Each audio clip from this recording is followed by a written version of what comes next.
आज चर्चा का विषय होगा असम।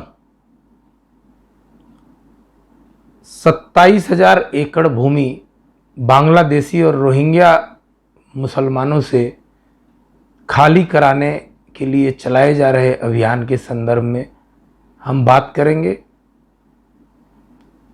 चर्चा को आगे बढ़ाने से पहले आप सबसे निवेदन है कि मेरे चैनल असहिष्णु हिंदुत्व अर्थात इनटॉलरेंट हिंदुत्व को एक बारी जरूर सब्सक्राइब करेंगे, लाइक कमेंट व शेयर करें ताकि हिंदू जन जागृति में आपका योगदान हो सके। तो चलिए आते हैं, क्या हुआ। 23 सितंबर 2021 पिछले हफ्ते प्रशासन ने और शासन ने दोनों ने दरांग जिले के सिपाझार बस्ती में जहां तकरीबन 800 परिवार थे, वो सब बांग्लादेशी या रोहिंग्या थे, जिन्होंने शिव मंदिर की सैकड़ों एकड़ जमीन और मंदिर तक को कब्जा लिया था और उसके अंदर मस्जिदें भी बन गई थी और मकान तो थे ही थे। सरकार ने, असम सरकार ने घोषणा कर दी थी कि जितने भी कब्जे किए गए हैं अवैध रूप से सरकारी ज़मीनों पे या दूसरे की ज़मीनों पे अवैध प्रवासियों द्वारा जो बांग्लादेश से आए हैं, चाहे वो बांग्लादेशी मुस्लिम हो या रोहिंग्या मुसलमान हो, वो स्वेच्छा से स्थान खाली कर दें, अन्यथा उन्हें जबरन वहाँ से निकाल बाहर किया जाएगा। ये सारी बातचीत हो रही थी और इस बात पे सहमति भी बन गई कि 23 तारीख को 6 बजे सुबह तक सब लोग वहाँ से स्थान खाली कर देंगे। तकरीबन 700 लोगों ने अपने घर खाली किए, 150 घर के लोगों ने नहीं किया। और जब पुलिस वहाँ डिसमेंटल करने के लिए पहुंची और प्रशासन के लोग पहुंचे, उसके बाद से एकाएक हजारों की भीड़ पता नहीं कहाँ से उपस्थित हो गई, जिनके हाथ में लाठी, दाव और भी पत्थर वगैरह वगैरह था। और बिना किसी प्रोवोकेशन के, बिना किसी उकसावे के इस उग्र भीड़ ने कश्मीरी पत्थरबाजों की तरफ पत्थर फेंकना शुरू किया। उसके पश्चात आमने सामने की लड़ाई होने लगी।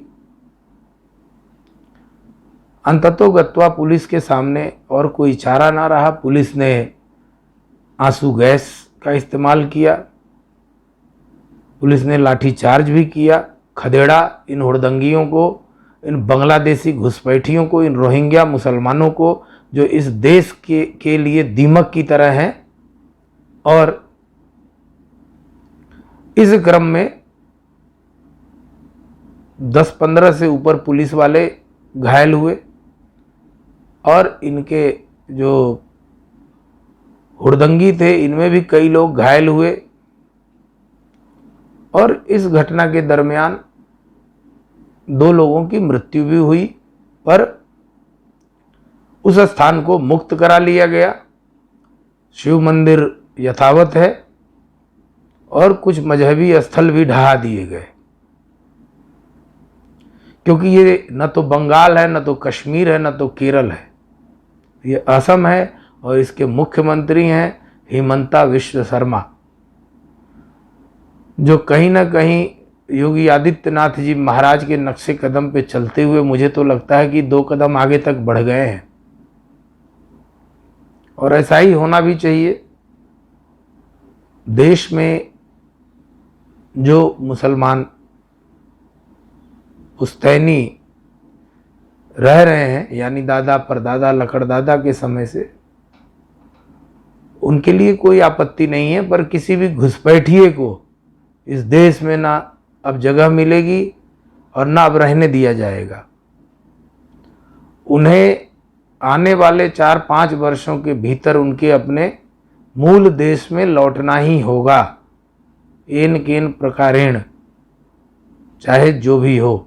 और इसकी शुरुआत आदरणीय हिमंता विश्व शर्मा जी ने कर दी है। अब आगे की आप बात सुने। मुझे चूंकि ये 5-7 दिन क्यों लगा ये वीडियो बनाने में, क्योंकि मैं देखना चाहता था कि ये जो यूट्यूबरिया चैनल वाले पत्रकार हैं जो बेरोजगार हो चुके हैं, जैसे आशुतोष, आलोक जोशी, पुण्य प्रसून वाजपेयी, अजीत अंजुम, दवायर की आरफा खानम शेरवानी, द क्विंट के जो संपादक हैं, द प्रिंट के जो संपादक हैं, एक अल्ट न्यूज़ है जो फैक्ट चेक की बात करता है, मोहम्मद जुबैर का, जिसने गाज़ियाबाद लोनी में जय श्री राम जबरन बुलवाने वाले मामले को बहुत तेज वायरल और ट्वीट किया था, राणा अयूब इत्यादि इत्यादि। जरा इनके तेवर देखना चाहता था, इनके झूठ का पुलंदा देखना चाहता था। लल्लन टॉप और तथाकथित मुख्य धारा के इलेक्ट्रॉनिक चैनल और अखबार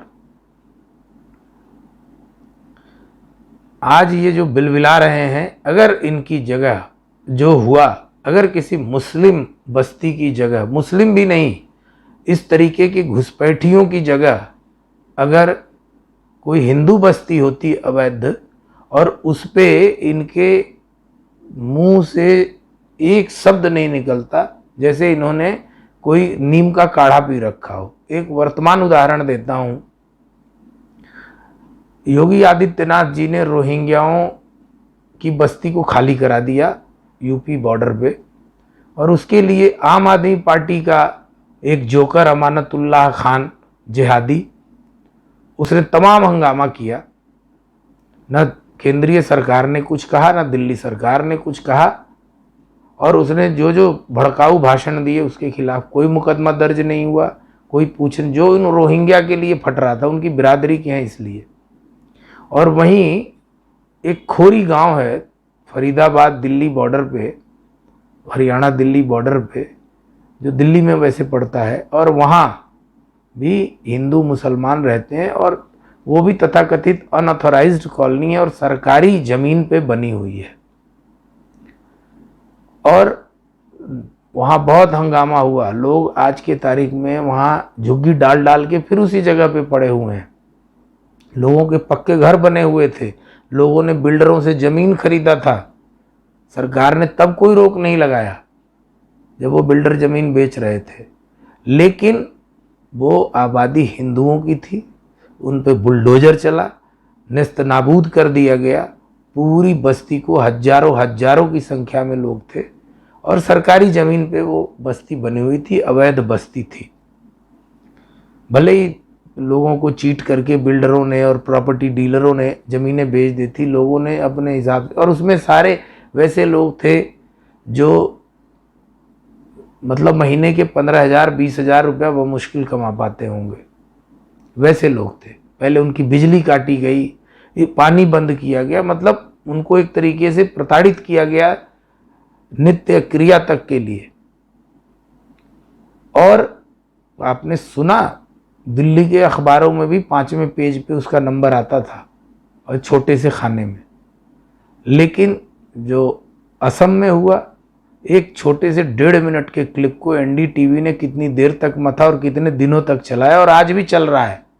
आप सोशल मीडिया, यूट्यूब और सोशल मीडिया के और भी जो वर्जन है वहाँ जाइए, कितनी लानत मलामत हो रही है। द वायर पे 1-1 घंटे का शो कर रही हैं आरफा खानम शेरवानी कि इन बेचारों के साथ कितना बुरा हुआ। अरे भैया, बुरा क्या हुआ? बांग्लादेश से आए थे रोहिंग्या, जिनको मार के बर्मा से भगा दिया गया, वो यहाँ आ गए। ये रोहिंग्या जो कश्मीर में बैठे हुए हैं, ये रोहिंग्या पूरे भारत में फैले हुए हैं। आज तकरीबन 2.5 से 3 करोड़ बांग्लादेशी घुसपैठिए इस भारत में हैं जो मुस्लिम हैं। और साहब, भारत में सारे चोर उचक्के हैं और अपराधी हैं ये बांग्लादेशी। 2.5 से 3 करोड़ का मतलब तकरीबन ये 12 से 14% बांग्लादेश की आबादी भारत में रह रही है।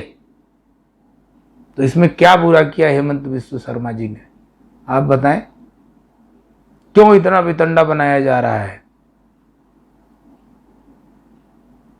क्या यही कार्य बंगाल में नहीं किया जाना चाहिए? क्या यही कार्य केरल में नहीं किया जाना चाहिए? केंद्र सरकार ने क्यों नहीं पूछा कर्नाटक से, जो मैसूर में हिंदू मंदिर ढाए जा रहे हैं लेकिन चर्च नहीं गिराए जा रहे हैं, मस्जिद नहीं गिराए जा रहे हैं, किसी भी विकास के नाम पे, किसी भी चीज के नाम पे? ऐसा क्यों? क्या इस देश में अब हिंदू होना गुनाह है? क्या हिंदुत्व की बात करना गुनाह है? क्या अगर मैं हिंदुत्व की बात कर रहा हूं तो संतोष पांडे असहिष्णु है? या जो भी आप देखिए यूट्यूब पे अजीत भारती हैं, आप जरूर उनको सुने, डू पॉलिटिक्स के नाम से चैनल चलाते हैं, जिनके खिलाफ माननीय उच्चतम न्यायालय ने अवमानना का नोटिस जारी किया है कि उन्होंने कोर्ट की अवमानना की है, क्योंकि उन्होंने कोर्ट पर भ्रष्टाचार के आरोप लगा दिए। इसी प्रकार यूट्यूब ने जितने भी हिंदूवादी लोग हैं जो हिंदुत्व की बात करते हैं, जैसे एक रचित कौशिक हैं जो सब लोकतंत्र के नाम से चलाते हैं यूट्यूब चैनल, उनके चैनल तो कई कई बार इन्होंने बैन किया और उन्होंने केस मुकदमा सब लड़ लिया, लीगल नोटिस दिया और फिर उनको ले आए। चाहे जयपुर डायलॉग्स के संजय दीक्षित हों, चाहे विशाल कुमार हों, यति नरसिंहानंद स्वामी हों, चाहे अभिषेक तिवारी हों, ये जितने यूट्यूबर हैं जो हिंदुत्ववादी हैं, इनके वीडियोस को बैन करना और इनके चैनल को बैन करना, कम्युनिटी गाइडलाइन के खिलाफ बता के वीडियो को स्टॉप करना, किसी से भी रिपोर्टिंग करा के उसको बंद करना आम चलन सा हो गया है यूट्यूब के ऊपर। लेकिन वहीं दूसरी तरफ आप देखिए, जितने भी ये फेकुलरिस्ट हैं, लिब्रांडू हैं, इनकी किसी भी बात हो, कोई भी वीडियो हो, कितना ही देश विरोधी वीडियो हो, आप आलोचना करें सरकार की, मैं भी करता हूं, चाहे वो मोदी हो चाहे योगी हो, अगर गलत बात करेंगे तो मैं बिल्कुल आलोचना करूंगा, मैं सरकार की आलोचना करूंगा। और मोदी जी की तो मैं जब तब करते ही रहता हूं, जब मुझे नहीं पसंद आता है करूंगा। लेकिन जहां तक सवाल हिंदुत्व का है, अगर हिंदुत्व के लिए मोदी जी भी कार्य नहीं करेंगे तो उन्हें भी हमारी आलोचना सुननी और सहनी पड़ेगी। मैं आज ताल ठोक के कह सकता हूं कि इस देश में दो मुख्यमंत्री कार्य कर रहे हैं, पहला योगी आदित्यनाथ जी महाराज, दूसरा हेमंता विश्व शर्मा असम के मुख्यमंत्री। और उनके पद चिन्हों पे चलते रहते अगर वीएस येदियुरप्पा, त्रिवेंद्र सिंह रावत, विजय रूपाणी या अन्य जो भी भाजपाई मुख्यमंत्री हैं, जो सशक्त होने चाहिए, जो चाटुकार और सिर्फ कठपुतली मुख्यमंत्री के तौर पे नजर आए, अगर वो इस तरीके से मजबूती के साथ हिंदुत्व के लिए लड़ाई लड़ते तो आज उनको हटाने का दुस्साहस केंद्र सरकार है, या जो भाजपा आला कमान जिसको आप कहते हैं, मैं तो नहीं समझता कौन है आला कमान, क्या है, नहीं कर सकता था। योगी जी को हटाने की बहुत ही प्रयास किया गया, लेकिन सारी कोशिशें बिखर के रह गईं। और आने वाले समय में आप देख लीजिएगा, हेमंत विश्व शर्मा को भी कोई बाहरी ताकत, जो केंद्र की ताकत है, सर्च लाइट ताकत, वो नहीं हटा सकती, क्योंकि आज वो हिंदुत्व के मानक बन चुके हैं।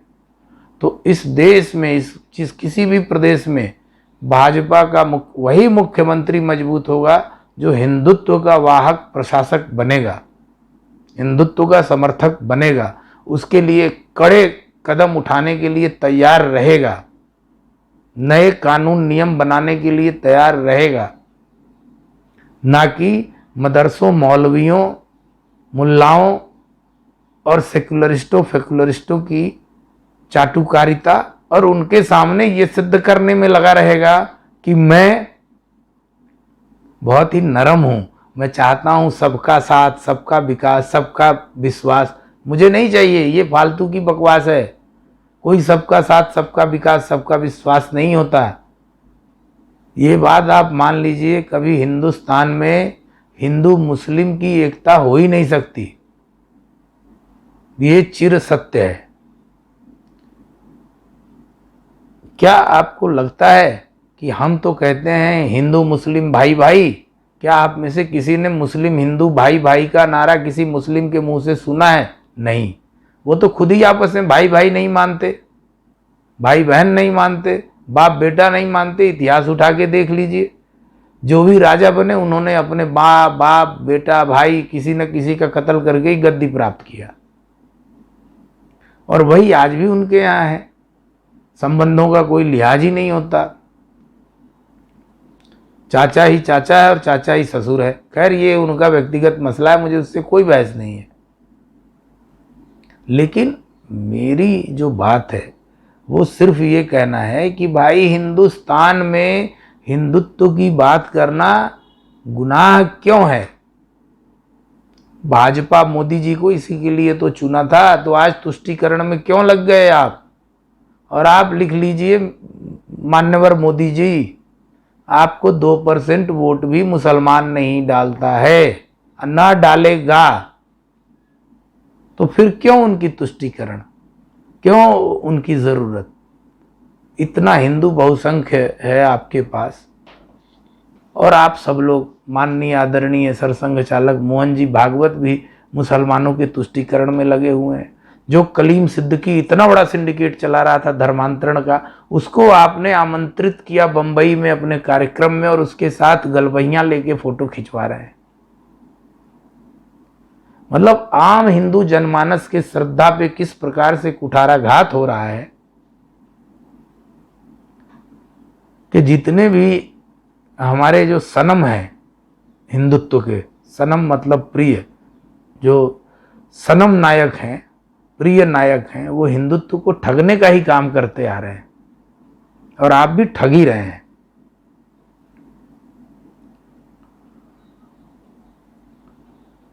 मेरा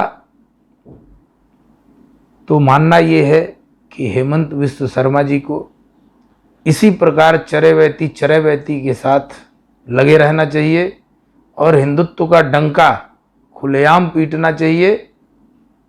और आप और माननीय योगी आदित्यनाथ जी महाराज सच्चे अर्थों में हिंदू हृदय सम्राट हैं।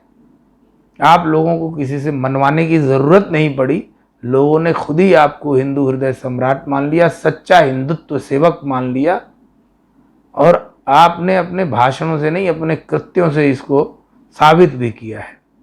और इसके लिए संपूर्ण देश का जागृत हिंदू नागरिक आपका एहसानमंद रहेगा और आपको नमन करेगा।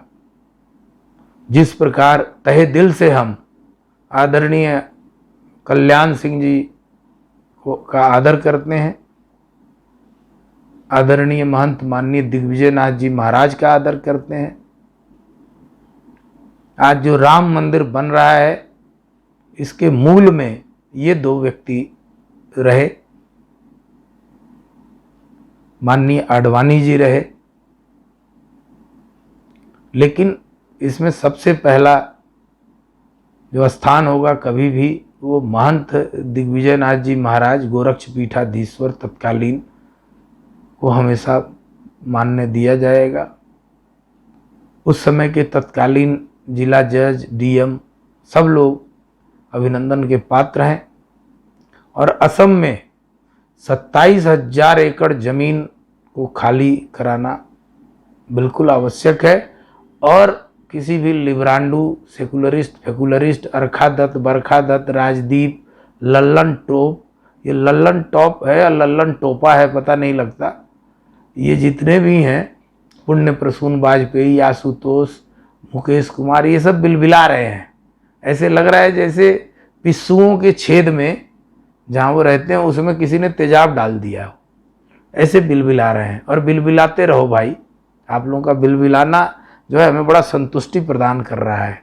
आरफा खानम शेरवानी, जुबैर वगैरह वगैरह, तो साहब ये है सच्चाई कि असम सरकार ने जो किया है वो अवैध तरीके से कब्जाई गई सरकारी ज़मीन, हिंदू मंदिरों की ज़मीनें, उनको छुड़ाने का प्रयास है। और इस गोलीबारी के दरमियान, इस दंगे के दरमियान, उसके उपरांत भी हेमंत विश्व शर्मा जी ने कह दिया है कि कोई विरोध करता रहे, किसी भी, ठीक है, अगर कोई गलत कृत्य हो गया पुलिस से तो उसके लिए जुडिशियल इंक्वायरी हमने बिठा दिया है, लेकिन एविक्शन ड्राइव यानी इन दंगाइयों, कब्जाइयों को बिना भगाए ये कार्रवाई समाप्त नहीं होगी। बिल्कुल सफाई के बाद ही, ज़मीनों की सफाई करने के बाद, इन कीड़े मकोड़ों को मार के इनके ऊपर जो फिनिट चलाया जा रहा है और हिट का जो